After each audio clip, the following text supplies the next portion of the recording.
Hello everybody, एक बार फिर से आपका स्वागत है आपके अपने यूट्यूब चैनल पर जिसका नाम है सक्सेस हरियाणा।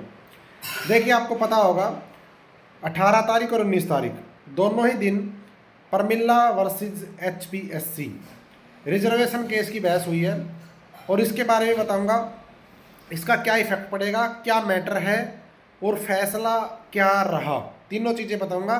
और जो भर्तियां हैं HSSC की, खासकर जो भी ज्वाइनिंग हुई है या एक दो अभी जो पेपर होने के लिए तैयारी चल रही है, अगला CET है, इन सभी के ऊपर क्या फ़र्क पड़ेगा, कौन कौन सी भर्तियां अफेक्टेड होंगी और परमिल्ला जीतती है तो क्या फ़र्क पड़ेगा, HPSC जीतती है तो क्या फ़र्क पड़ेगा। तो सारी चीज़ें बताऊंगा, वीडियो को ध्यान से सुनना और समझना।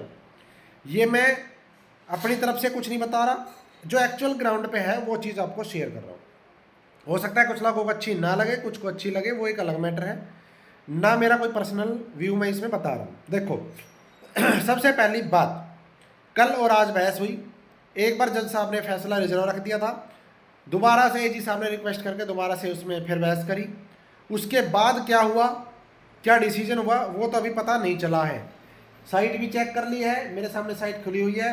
अभी ना तो उस पर नेक्स्ट डेट अपडेट हुई है कि नेक्स्ट डेट क्या मिली, ना ही उसके ऊपर स्टेटस अपडेट हुआ है कि फैसला रिजर्व हुआ है या क्या हुआ है। जैसे अपडेट होगा वो तो मैं आपको बता ही दूंगा। लेकिन दो ही चीज़ हो सकती है, या तो परमिल्ला जीते या परमिल्ला हारे। तो पहली बात ये समझ लेते हैं केस क्या था। तो भाई परमिल्ला एक PGT मैथ में, PGT मैथ का मामला है। तो उसने पेपर दिया था, उसका प्री जब हुआ उसमें उसके जो स्कोर आए वो स्कोर उसका इसके जनरल की कैटेगरी से ज़्यादा उसके नंबर आए। जो दूसरे पेपर में, जैसे HSSC में अपने 4 गुना बुलाते हैं दूसरे पेपर में, ऐसे जो PGT में बुलाए तो जो कट ऑफ आई उसमें जो जनरल की कट ऑफ थी ना, उससे ज़्यादा उसके नंबर थे। लेकिन क्या हुआ, जैसे HSSC में होता आया है कि रिजर्व कैटेगरी की जो उस जिस कैटेगरी की होती है, शायद BCA कैटेगरी की जहाँ तक है, मेरे को जहाँ तक पता है BCA की है, तो उस कैटेगरी की कट ऑफ जनरल से ज़्यादा चली गई, उसको पेपर में नहीं बैठाया, मतलब शॉर्ट लिस्ट नहीं किया दूसरे पेपर के लिए। उसने कोर्ट में दरवाज़ा खटखटाया और पहली जब उसकी मतलब सिंगल बेंच में जब उसकी हियरिंग हुई तो सिंगल बेंच ने परमिल्ला के हक में फैसला सुनाया और ये कहा कि आपको रिजर्वेशन देना पड़ेगा। HPSC ने कहा रिजर्वेशन हम केवल फाइनल स्टेज पर देंगे। कोर्ट ने कहा, सिंगल बेंच ने, नहीं, आपको पहली स्टेज पे भी देना पड़ेगा, दूसरी पे भी देना पड़ेगा। उसके खिलाफ सरकार HPSC चली गई LPA में, डबल बेंच में। अब डबल बेंच में उसकी सुनवाई अब हुई है 18 और 19 तारीख को उसकी सुनवाई हुई, उसके में बहस हुई और आज दिन में फैसला लगभग तय हो गया था। फैसले को भापते हुए सॉरी रिजर्व हो गया था और फैसले को भापते हुए AG साहब ने फैसला रिजर्व होने के बाद दोबारा से रिक्वेस्ट की कि मैं दोबारा से इसमें बहस ओपन करना चाहता हूँ। उस पर दोबारा से बहस हुई है और अब उसका अपडेट अभी साइट पे नहीं है। ये तो था इसका मैटर, ठीक है। अब कहोगे HSSC पे क्या फर्क पड़ेगा, तो सेम पैटर्न HSSC का है। अब बात है फर्क क्या पड़ेगा। देखो, दो चीजें हो सकती हैं। पहला, परमिल्ला सिंगल बेंच में जीतती है।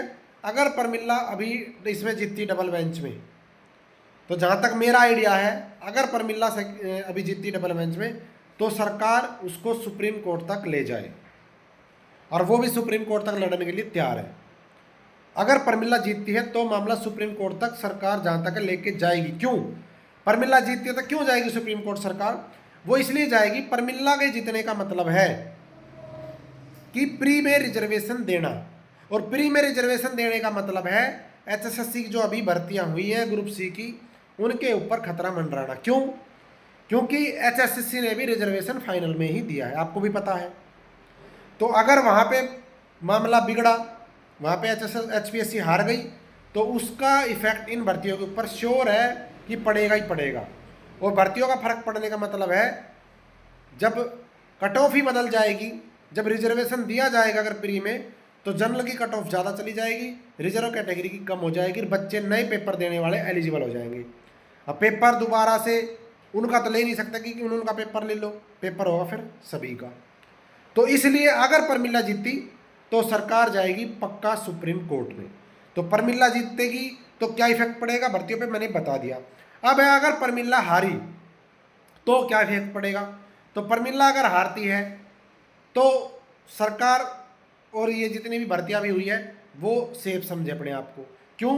क्योंकि प्रमिला अगर हारती है तो इसका मतलब ये हो जाएगा कि डबल बेंच ये कह रही है कि आपको जो रिजर्वेशन है वो फाइनल स्टेज पर ही देना है, और फाइनल स्टेज पे ही दिया है एचएसएससी ने भी, एचपीएससी ने भी।